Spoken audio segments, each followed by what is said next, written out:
All right. Hello, everyone, and thanks for joining our live webinar. My name is Rachel, and I'm on the marketing team here at Ionic, and I'll be your moderator for today's event. We've got another great presentation planned for you covering Ionic's offline storage, and for today's demo, I've got two of our very own. First, I'd like to introduce Matt Netko, our Head of Developer Relations. Hello. And last but not least, I've also got Max Lynch, our co-founder and CEO. So before handing it off to them for the presentation, I'd like to go over some housekeeping notes.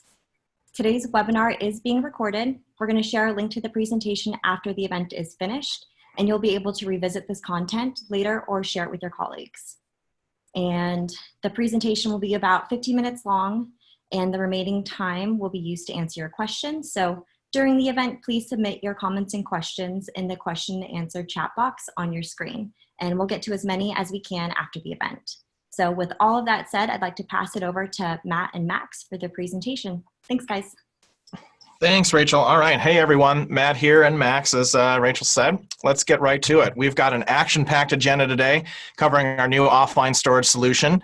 A variety of different things we're going to cover, an overview of Ionic if you're new to us, a great deep dive into all the different storage solutions that are available for web and mobile apps today.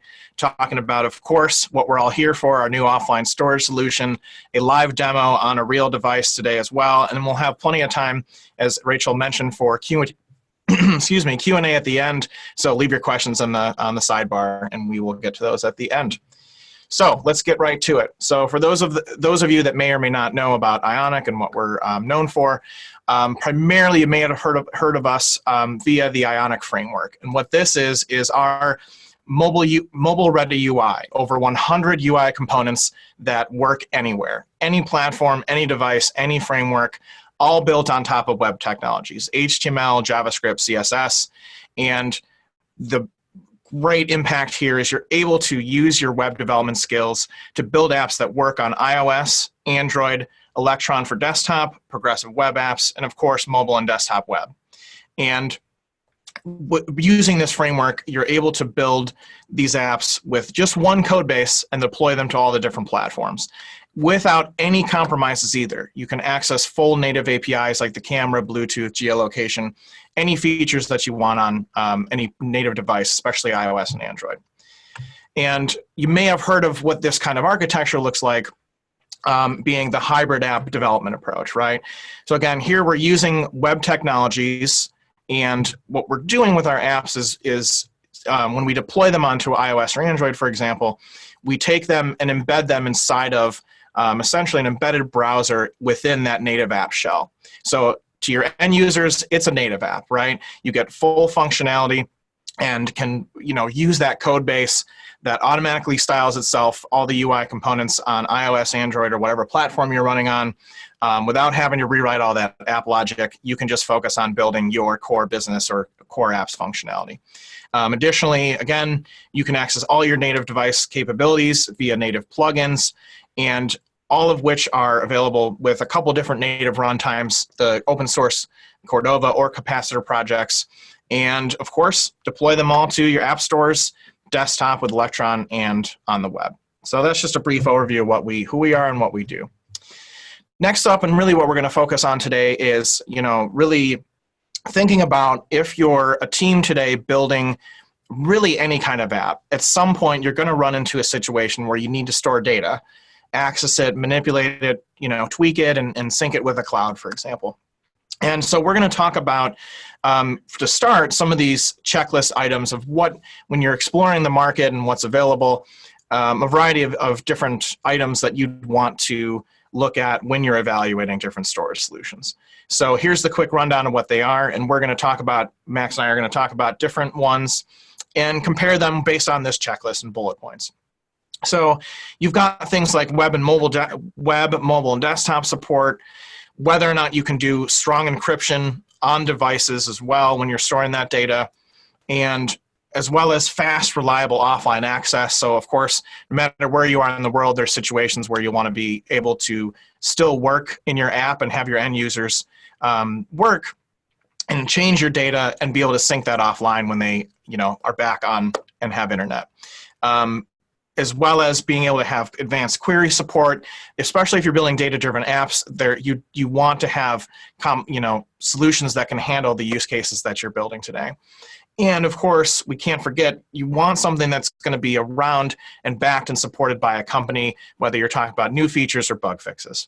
So let's look at the first one and keep things moving here. So first one, probably every single web developer's heard of, called local storage, built natively into web browsers today. And the gist of this one is basically providing a simple key value pair storage system. So you look at our example on the right, have some very basic APIs available to store and retrieve data or set and get, such as very small data points and like a user's name, like Max here, and being able to store that within the browser and retrieve it really quickly. So basic CRUD, create, read, update, access there, and working with string data only. So you can store more complex. You can store more complex JSON data objects, but they're a lot harder to work with because, again, it's all string-based. You do have great support across all of the different platforms there. There is not really an ability out of the box to do encryption. You'd have to encrypt the data yourself. And it does have fast offline access, but it's not reliable. So there's situations on mobile devices, iOS in particular, I believe, where when you have low memory issues on the device, or within your app's using too much data, the operating system can clear out that local storage. So not the most reliable, really. It is really fast and easy to deploy because, again, that API you're seeing is pretty much the gist of it, very, very simple. No data synchronization or advanced query support. You'll have to extract that data and write that code yourself to especially walk through it and do advanced searching and things. And there's really no company that's backing it or supporting it. It's just built into web browsers today. Next up, how about WebSQL, Mike? Yeah, so WebSQL has been around for a little bit, but it's deprecated as of 2010. So the idea behind WebSQL was to build essentially a mini SQL engine directly in the browser. So a lot of this, I think, is inspired by SQLite, things like that. So we have people today that are still using it because it has been available in a number of browsers, but it definitely should stop using it. It's worked, anywhere a browser runs, generally you could use this API. But if you want to do things like handling encryption, you have to handle that yourself. You're basically inserting fields. There's no specific encryption support, so you need to encrypt those fields ahead of time before you insert them into the database. One of the benefits, obviously similar to local storage, is being able to have reliable offline access. Now, this falls into the same trap that local storage API falls into, which is that the operating system may clear out some of the data if the phone is running out of storage space. So not exactly reliable in that sense. It's not necessarily the easiest API to use, and especially if you don't have experience writing SQL queries, you need that. And not only do you need it, but the API for it is a little different than you might be used to with something like MySQL or Postgres. Mm-hmm. There's obviously no data sync support, so you'd need to manage that all yourself. There's the ability to run advanced queries, which is nice. But at this point, it's not supported, it's deprecated. So if you're not off of it yet, you need to move off of it. Otherwise, you're in for a bad time. Yep. All right. Next option we have that makes this, kind of builds on this a little bit better is Indexdb, a transactional NoSQL database. So here you're able to work with much more complex data objects such as full files, blobs of data, as they are commonly referred to. There's complete support across mobile, desktop, and web. And as you see on the right here from an example of just basically, a couple lines of code being able to save and upload an image file is typically a common thing that can be hard across different platforms, or at least challenging for new devs, is much more simple to both save and retrieve that. There is no built-in encryption here as well, and again, this is one of those that falls under that kind of tricky reliability situation where the database can be cleared really at any time under memory pressure issues. And with this, we see people get very confused by that because it does feel like something that is more of a proper storage engine. and then to have the operating system clear it out is really, really surprising to them. So both Indexdb and local storage, this is one reason why we tell developers do not use these APIs for building apps that are going to be in the App Store where you can't afford to lose that local state.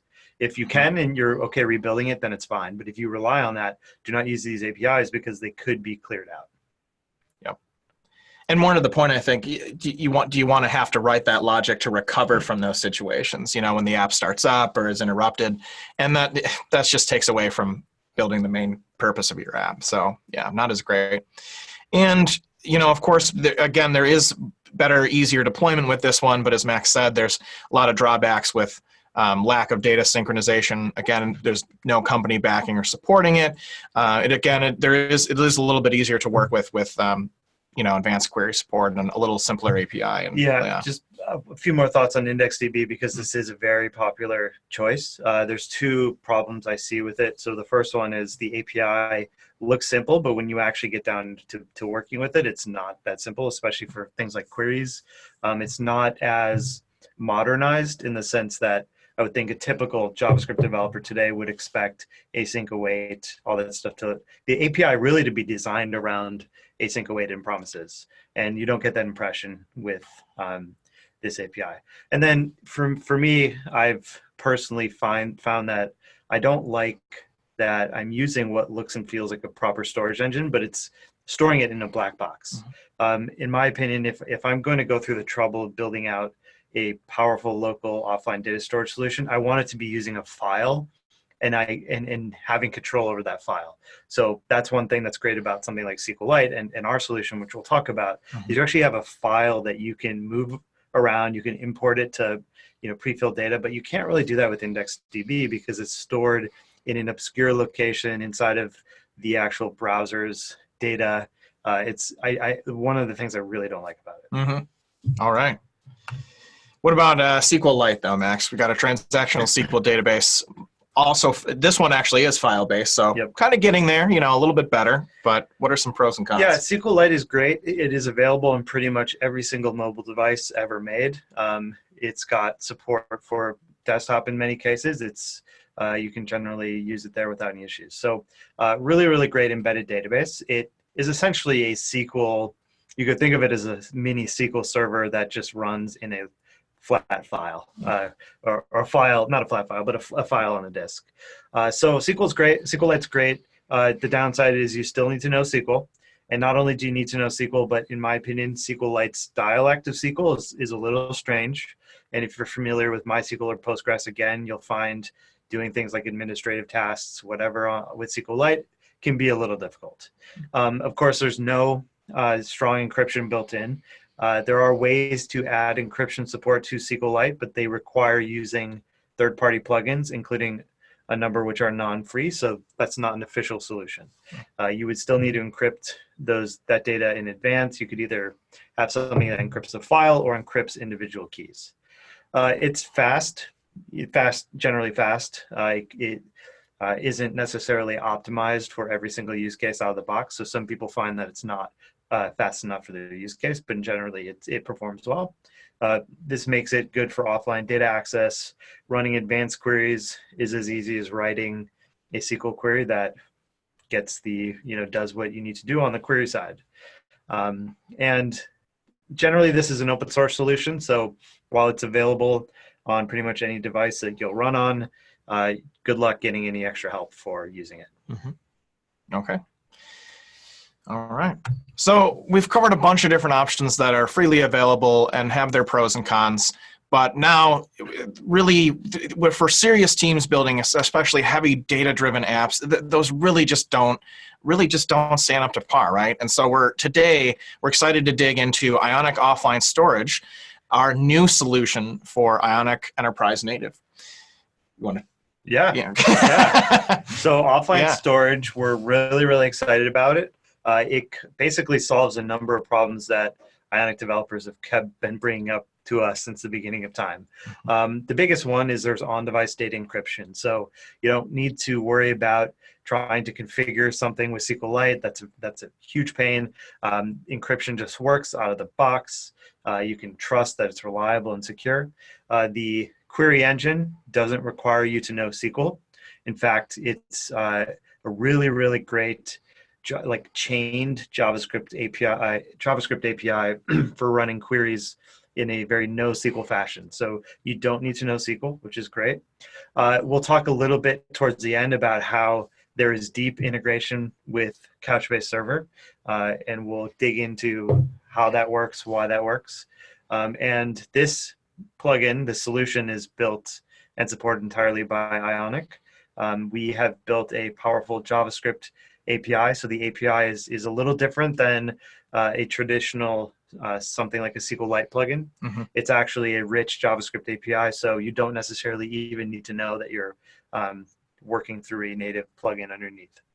So tons of awesome benefits, and we'll dig in and show you how easy it is to use. Yeah. So to quickly recap, based on our checklist, of course, we pretty much tick all the boxes here, right? We've got that secure encryption, fast and reliable, and with, of course, offline access, which is awesome. Data synchronization optionally with Couchbase, and then advanced query support, which I'm going to show next in our demo as we go through a real experience there. And we'll keep looking at this, but as you see, again, as Max said, which I love, being someone that's a little rusty with MySQL knowledge, for example, is a much simpler API to work with. You don't have to necessarily come from, whether you have that background or not. I think the API just makes sense in terms of what you're trying to do. Select whatever data from my database with particular parameters that you want to filter by, and then order it. Run the query, and then you're done, right? So we're gonna dig into this now.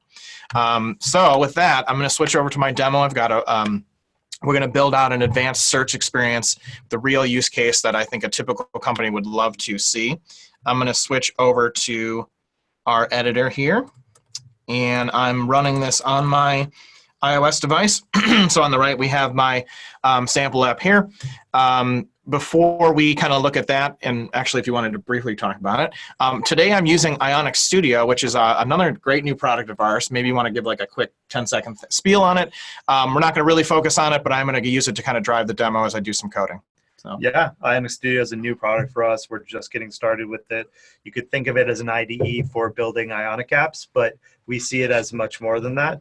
We see it as essentially hopefully over the long term, a low-code way to build out a fully functioning app very quickly. We see this as a key part of the Ionic experience moving forward, so keep an eye on it, and we're just getting started with it. Yeah, awesome.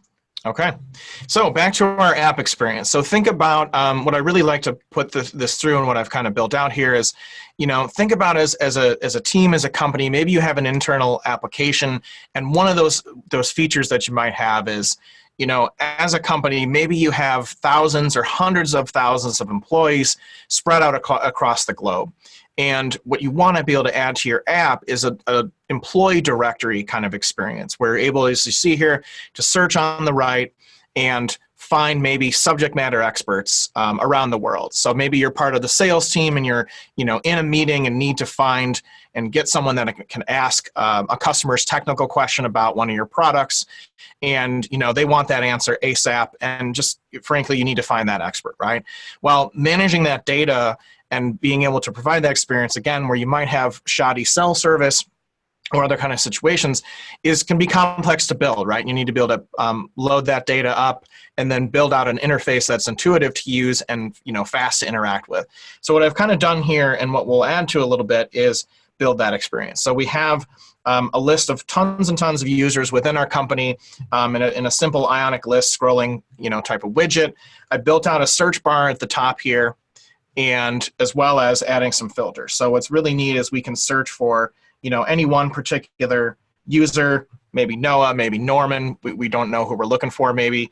And what's even better is we can see some of their data, such as where they're located and their titles and things like that. So up here on the top, we've got the ability to filter those employees already by department, right? So we want to, again, maybe we want to find someone in engineering, and tap apply, and find those users. So let's look at the first one, for example, Alexa. If we tap into that, we can see some basic details.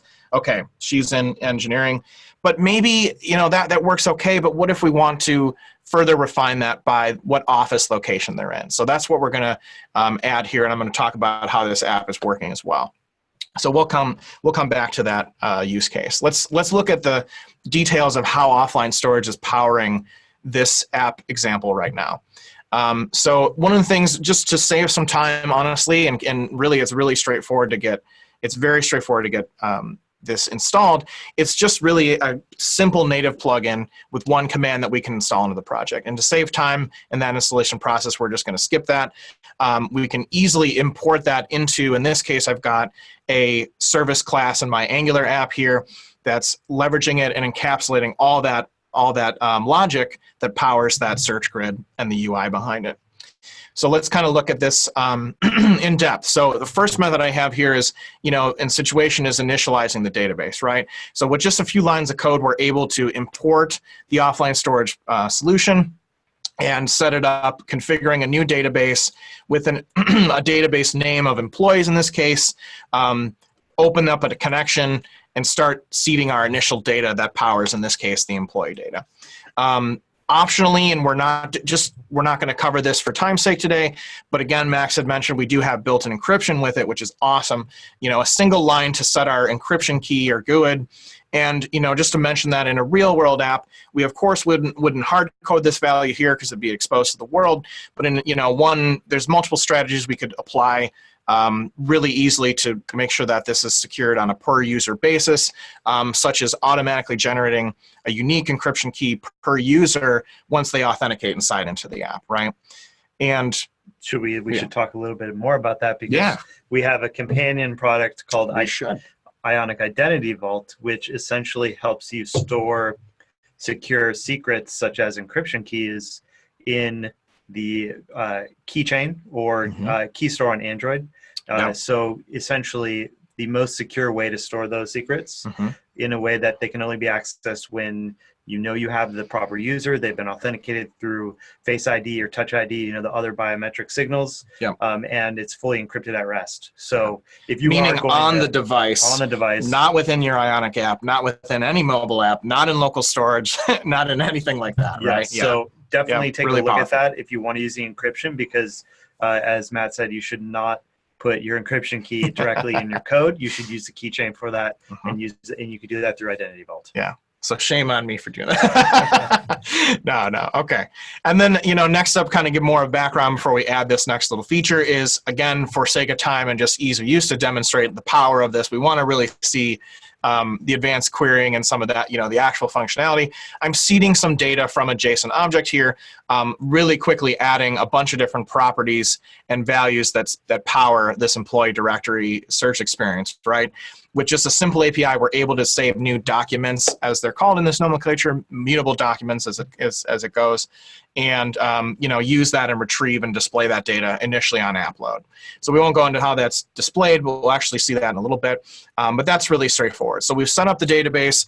You know, again, in a real-world app, we'd either pull the data from an external API on load, or there's also some really neat features such as being able to ship the static data, in this case, in a database zip file that's embedded in the app binary. So your users would download the app from the App Store, and all of this information would be there out of the box. They wouldn't, if they were offline from the beginning, they'd have this data. So that's really cool. And that goes back to one of the key benefits of having a file-based storage solution is you can actually ship a pre-built database ready to be loaded in the app versus having to actually pull that data in somehow into something like local storage or Indexdb. There's just another step you have to deal with if you go that route. Yeah. I see a lot of questions about that all the time, about how do I pre-seed my app, basically, any data, whether it's this or otherwise. And you really have to do it exactly the way I'm doing it, which is not the most performant.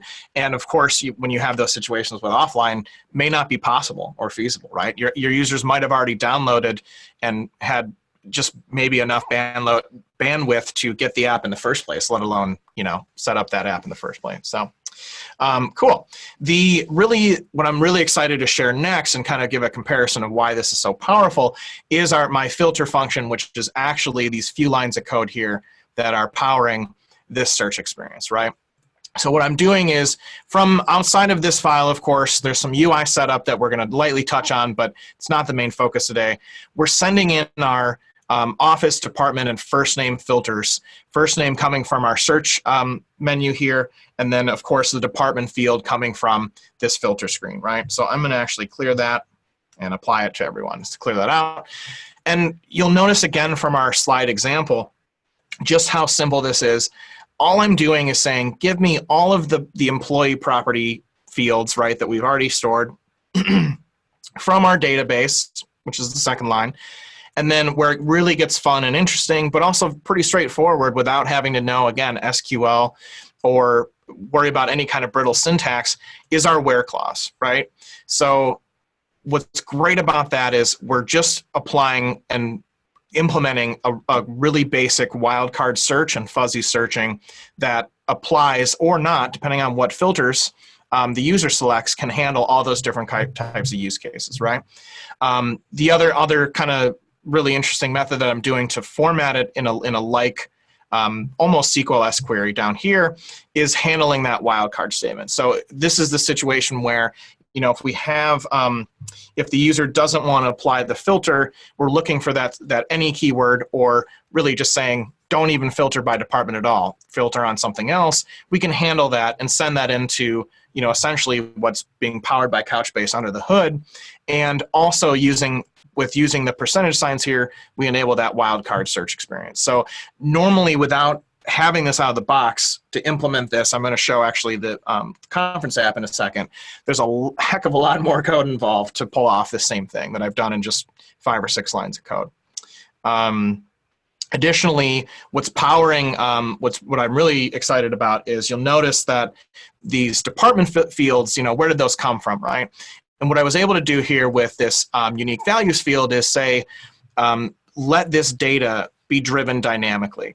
So over time, as maybe new departments are added or things are changed, I'm not hard coding any of this data here. It's also being pulled from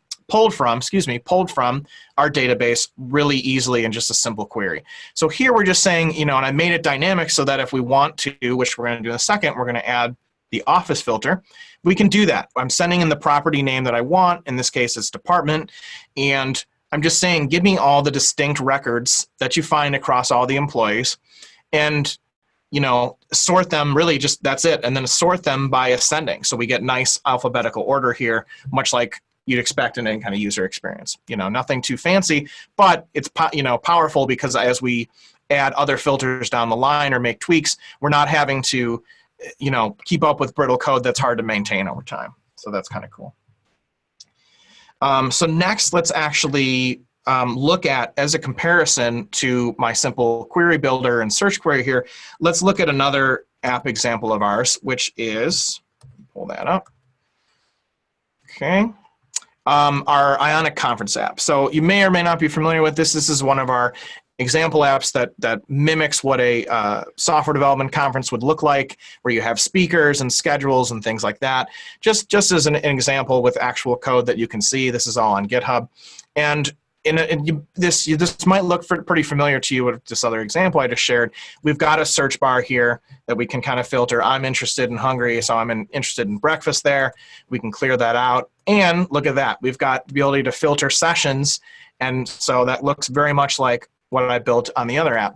However, the main difference is code complexity and maintenance that comes with that. So over on the left, as a comparison, again, to my, let's say, 5-10 lines of code, I have a lot more code that we have to deal with. So not only are we loading this data in memory, which, you know, affects performance potentially, we've got you see a bunch of nested for each loops here.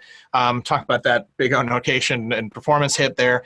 And every time that we apply, whether we're searching for the text or the session itself, we're having to loop through and decide whether or not to essentially show or hide using a Boolean field these you know, data sessions, right, or these sessions of the conference. Additionally, as we go through, there's all different things to worry about, like all the searching on the text.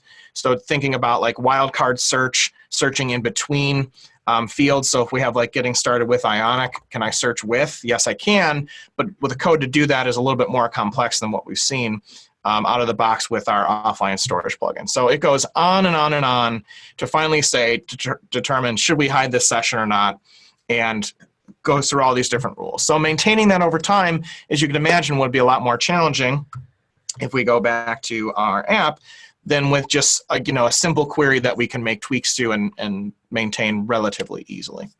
So to kind of round this out, let's add in that office filter I talked about on that filter screen. I'm going to go back over to compose mode here, and I'm going to drop in that new row. So we've got an Ion item, you see, that represents the department. And what I'm going to do is I'm going to kind of like, cheat a little bit here and copy in some of our code. We want a little bit, what's really great about our preview mode here, and feel free if you have anything to mention as I go through this, Max, but we really have a great way to visually see. If we weren't previewing live on a device, we can kind of get a preview and change the properties for each of our Ionic components right in our editor, which is something we have not seen before. So I'm going to make this kind of like a business icon, just represent the office. We want to make a few tweaks, such as change to the label, which we see update live. And then all we're doing is using the Ion Select component, which represents our drop-down menu for those offices. And I've kind of got that pre-configured, but what we'll do is use selected office to represent the choice that the user's made, that selected value, and then just a few little tweaks here. So we're going to loop through an array of the office location examples and bind that as well in here. And I'm going to save that here. Offices. Good call. That's helpful. Let's see. That should update in a second. Pair programming for the win. Yep. Okay. And so great. What I was able to do here is add that filter. And again, you notice that again, I'm back in my service class. I'm just using where did that go? The unique values method here to, again, search for that office field. And we've got this live from our data, completely dynamic without having to manually code that. The last item to do to actually have this office filter apply would be to come back to our query, and we can really easily say, well, we've got our department, we've got our first name search, let's add in the office field, right? So that particular column is office, which I had loaded up somewhere over here. Yep, over here. And again, we want to keep it as a wildcard expression just because of being able to let the user deselect that if they've applied it. Let's try that. So we'll make it office, and we'll pass in whatever that office field has been selected here. I'm going to save that. And in a second, that should refresh. Okay. So let's kind of like round this out and make sure our subject matter search is working. So let's say I'm really need someone in the engineering team to help out with the sales call. And then eventually I want someone that's in Madison, for sure the best office location ever. And we're going to apply that, and look at that. So from all these hundreds of thousands of users, we've got just a handful. Let's double check and see if I did it right. Look at that. So we see that Edith is in engineering. We've actually got a solid team here we can pick from. So all in all, again, to kind of summarize this, we've got a really great advanced search experience as one example of what you can do with this. There's so many more, right? And there you go. Let's look back to station.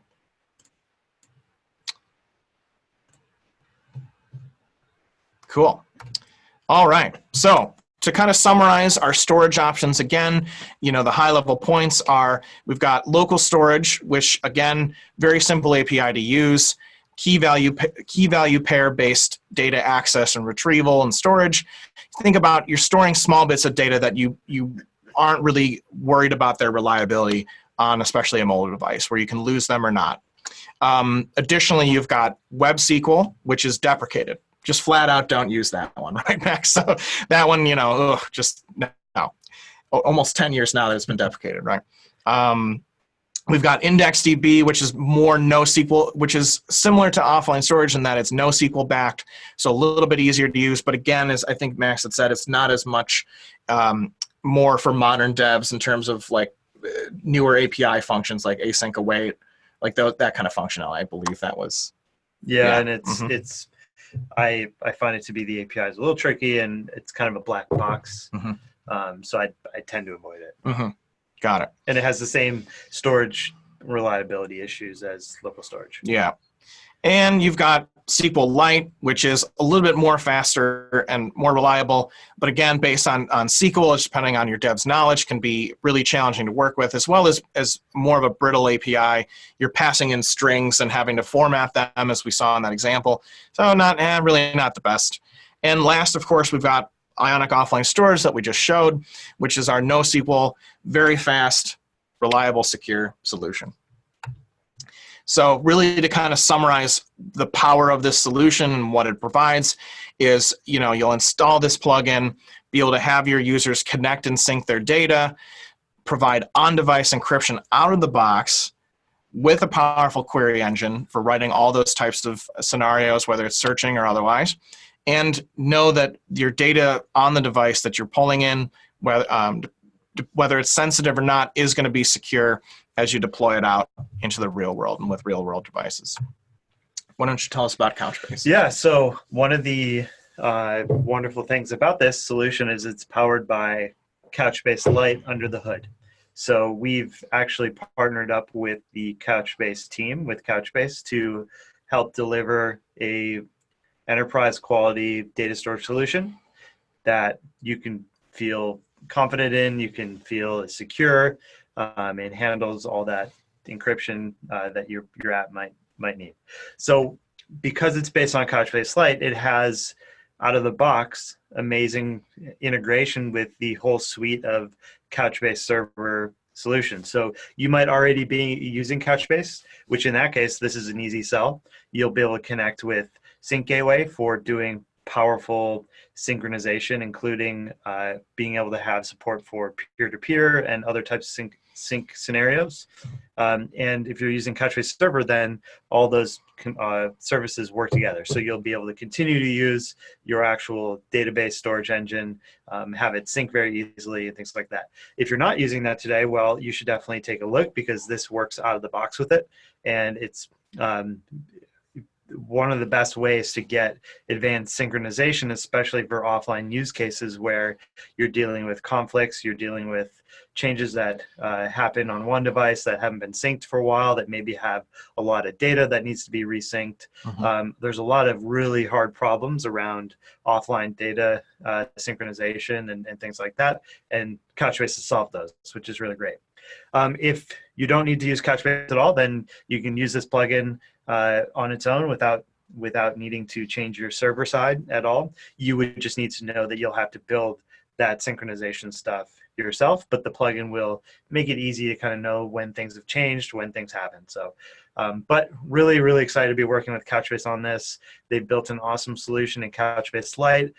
We're excited to have built a what we hope is also a great experience on top of it. So we're thrilled to be working with them. All right. And we'll send out this presentation afterwards with the full slide deck and everything. But we've got a bunch of resources for you to check out. Related to offline storage, of course, we've got the demo app that is already up on GitHub that you can download and explore all the code and give that a shot, and look at our documentation as well for the APIs available working with offline storage, as well as some Couchbase mobile and Lite documents, and you can learn more about what that solution entails. So I thank you very much on behalf of all the Ionic team. Thank you. Again, my name is Matt, and this is Max, of course. If you have any questions about the offline storage or want solution or want to learn more, please reach out to sales@ionicframework.com.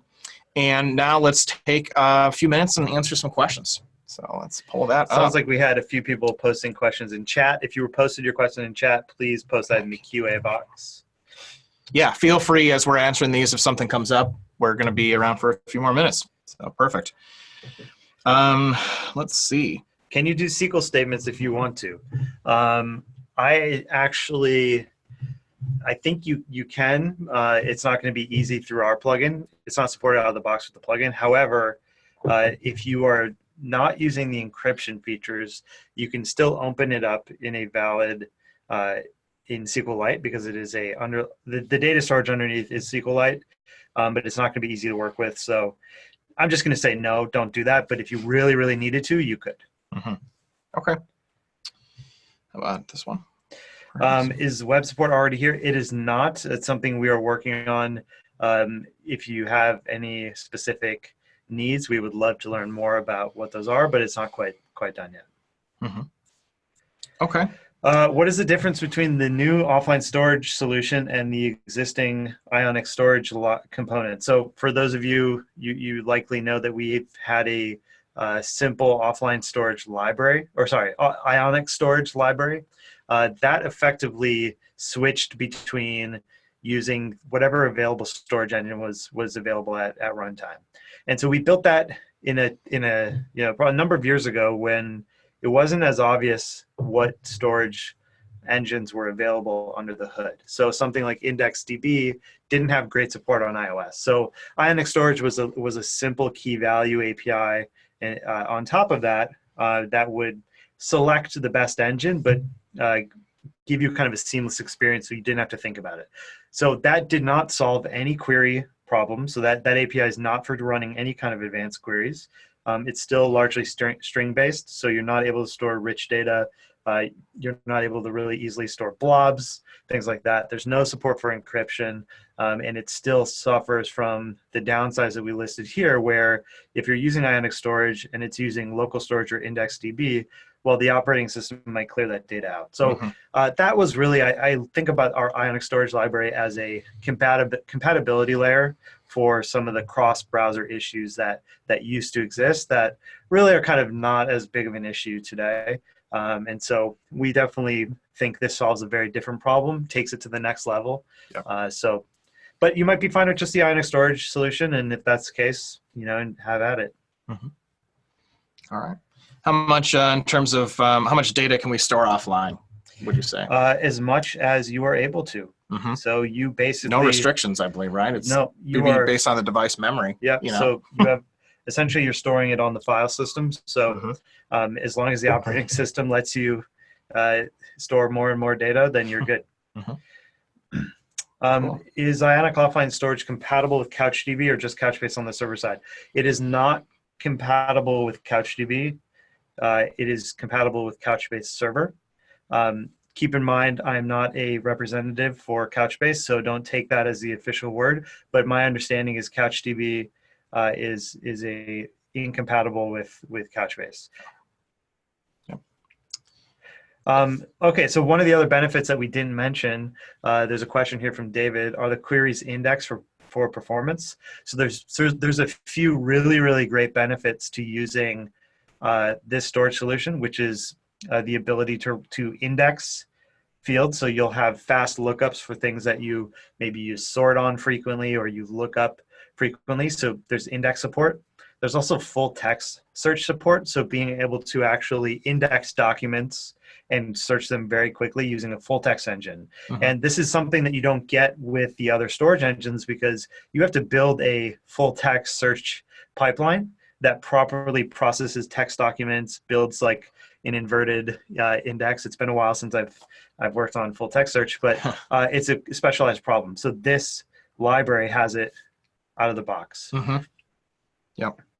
Performance, I mean, it's been highly optimized. The Couchbase Lite library underneath has built a ton of optimizations on top of SQLite. So that's what I meant when I said before that you can't just get this performance using SQLite, because they've done a bunch of work optimizing binary packing, making things efficient. So you're going to have better performance just at the raw SQL, the raw data storage and query aspect. And as we kind of saw in my demo app as well, that was running those queries live immediately. And again, I was connected to my real device here and not doing any particular, you saw there's no caching code that I had, anything, really nothing special that I had implemented. I was seeing, and we were seeing fast performance just pulling back through thousands of rows without having to do any optimization. That's without the indexing. So you imagine adding that on top of that, performance would be even better, right? Yep. Yeah. Let's see. Is there a more detailed explanation of how the offline sync works between the device and the Couchbase store? So you can, there's two aspects to the Couchbase syncing experience. You've got Sync Gateway, which actually manages figuring out what's changed, helping deliver deltas or things that have changed on your device, notifying you when other devices have had conflicting changes, things like that. And then that makes its way up to Couchbase Server. That's kind of how I understand the approach to be. Again, I don't speak for Couchbase, so you'll definitely want to go and check out the docs that we linked to learn more about that. So this is something that we probably should have addressed in hindsight, because PouchDB is a really, really popular solution. And my understanding of PouchDB is it works with the classic CouchDB protocol. So there is a client-side portion of PouchDB, which is essentially a document store that is able to use some of the local storage solutions, and then it syncs with the CouchDB protocol. So this is going to be, I think, much more appropriate for running complicated offline queries. You're going to have that full indexing support. You're going to have full text search support. You're going to have access to, if you want to use it, Couchbase Sync Gateway and Couchbase Server for a much more powerful solution. PouchDB is great, but it doesn't have a lot of that local data storage functionality that this library does. And we see people moving off PouchDB because they're looking for officially supported solutions. They're looking for something that's more enterprise appropriate, and PouchDB does not have that. It's an open source project, and it feels like the protocol is kind of stuck, whereas Couchbase has kind of gone beyond that. They're building a bunch of great features on top. So just weigh what you need and kind of what the future for your data storage needs looks like.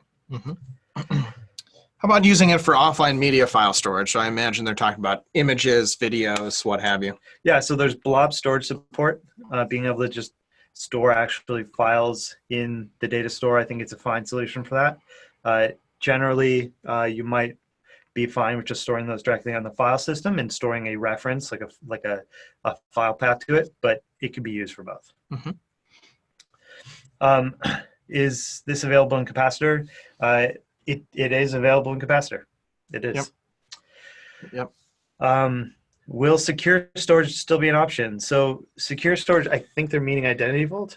Yeah, I know as part of our enterprise solution suite, we do have one called secure storage. I believe it's more of a kind of like local storage, a more basic API with nowhere near as the same functionality, but it may involve some encryption based on the name. So does that ring a bell? Yeah, so if you're talking about Identity Vault secure storage, that one, yeah. That is what we meant when I mentioned that you should not store your encryption key in your code. You should use Identity Vault or another keychain or key store API.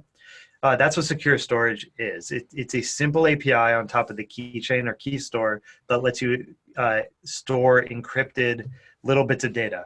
So it's not meant for a lot of data. It's not meant for running any queries. It's meant for essentially storing little secrets, encryption keys, maybe authentication tokens. And so that API works in tandem with this, and they do not replace each other. In fact, the best experience would be to use them together. That's right. You want to so in terms of the license model, so this is there is a trial version available if you get in touch, and we can help set you up on that. That's right. Okay. Let's see. Looking through some of the questions here, I think we answered a few of these already. So will Ionic Offline Storage be able to work with other server solutions? So yes, you would need to write that, I guess, translation layer, if you will. So imagine Ionic Offline Storage is really a more powerful SQLite at the core. You could think of it like that. So it doesn't do anything on the server side, but it just stores data locally. So there is that available syncing layer that Couchbase supports on top of it, which you don't have to use. If you don't want to use that, then what you'll need to do, let's say you're using Firebase, is run those queries like Matt showed you in the code, get that data out, and then send that to Firebase or send that to excuse me, your API that's tied up to MySQL or Postgres. So it won't do anything for you there, but it fully supports any backend solution. That's right. Are there any native tools on the Mac or PC for opening encrypted database files for testing and debugging? I believe they have. I believe the Couchbase Lite project has a tool available for navigating your encrypted database. I don't believe you would be able. I don't believe you would be able to access the encrypted databases using any other SQLite tools. You would need to use Couchbase's. Mm-hmm. Yep. Which makes sense given it's their solution and wanting to make sure it remains encrypted properly, right? Yeah. Replacing some. Do you see this as replacing something like NGRX? So no, they would work in tandem. So NGRX, for those who aren't familiar with it, is essentially a Redux style state management layer for your app. So it makes it easy to manage all the different variables and states and trigger actions in a clean way in your app. So they're kind of companion if you want to use them together. So imagine you've got state in your NGRX store. You could then periodically sync that to this offline storage solution. It'll be synced offline, it'll be available offline, and then when your app starts, read that data back in from Ionic Offline Storage and hydrate your NGRX state, if you will. So they would work well together. Yeah. Okay. All right, we have time for a couple more questions here. Let's see. What's the question? Are there any gotchas? So what's the upgrade process if you've got an older app that's using Cordova and Couchbase to this new solution? So that really depends on what you're using today. There was an older version of Couchbase Lite. I think it's pre 2.0, so like 1.x. My understanding is that's not compatible with the new protocols, and it's not compatible with the new database file format. So you would not necessarily be able to just drop that in. I would need to double check. Don't take that as the final word, but they are different protocols. They're not necessarily compatible. So it really depends on what you're using. I don't think I can answer that completely with that limited information. Oh, this is a really great one. So what's the timeline on releasing Identity Vault so that you have that encrypted aspect ready, production ready? Yeah. There's some good news on that front, right? Identity Vault is available now and has been for a few months, right? Yeah, Identity Vault is fully available. You can get in touch about checking it out. And so that would work with this offline storage solution and you'd be production ready. It is production ready. Mm-hmm. Yep. And I think last question. Let's see. So, yeah, the question about Amplify and AppSync is we don't know. So unfortunately, can't really answer that one. Okay. All right. Well, thanks again, everyone, for your questions. Again, I'm Matt Netko, and this is Max Lynch on behalf of the Ionic team, and Rachel as well. Thank you so much for joining us. We're, again, excited to share offline storage with you. We will be in touch next time. Thank you so much. Thank you.